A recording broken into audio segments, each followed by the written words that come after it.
1957-58 കാലഘട്ടത്തിലെ കേരളത്തിലെ മലയോര മേഖലയിലെ കുടിയേറ്റ കർഷകരുടെ ജീവിതം പശ്ചാത്തലമാക്കി അവതരിപ്പിക്കുന്ന ചിത്രമാണ് പള്ളിച്ചട്ടമ്പി. സിനിമയുടെ ചിത്രീകരണം ആരംഭിച്ചു. Queen, Jana Gana Mana, Malayali from India എന്നീ ചിത്രങ്ങൾക്ക് ശേഷം ഡിജോ ജോസ് ആന്റണി സംവിധാനം ചെയ്യുന്ന ചിത്രമാണിത്. ടൊവിനോ തോമസ് ആണ് നായകനാകുന്നത്. ഡ്രാഗൺ സിനിമയിലൂടെ പ്രേക്ഷക ശ്രദ്ധ നേടിയ കയാദു ലാഹോറാണ് ഈ ചിത്രത്തിലെ നായിക. നരിവേട്ട എന്ന ചിത്രത്തിന് ശേഷം ടൊവിനോ തോമസ് അഭിനയിക്കുന്ന ചിത്രം കൂടിയാണ് പള്ളിച്ചട്ടമ്പി.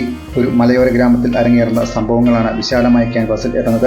ബിഗ് ബജറ്റിൽ എത്തുന്ന ചിത്രത്തിൽ നിരവധി അഭിനേതാക്കൾ പങ്കാളികളാകുന്നുണ്ട്. കലാസംവിധാനത്തിന് ഒരുപാട് പ്രാധാന്യമുള്ള ചിത്രം കൂടിയാണ് പള്ളിച്ചട്ടമ്പി. പ്രശസ്ത കലാസംവിധായകനായ ദിലീപ് നാഥാണ് ഈ ചിത്രത്തിനായി കലാസംവിധാനം നിർവഹിക്കുന്നത്.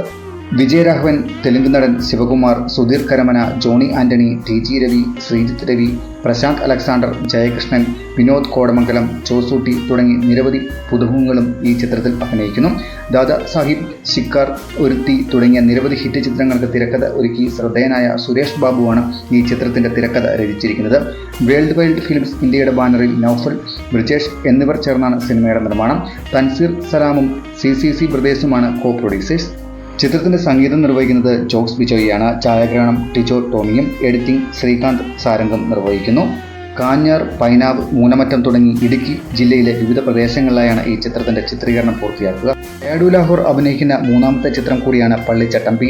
19-ാം നൂറ്റാണ്ട് എന്ന ചിത്രത്തിലൂടെയാണ് കയാഡു ലാഹോർ മലയാളത്തിൽ ആദ്യമായി അഭിനയിച്ചത്.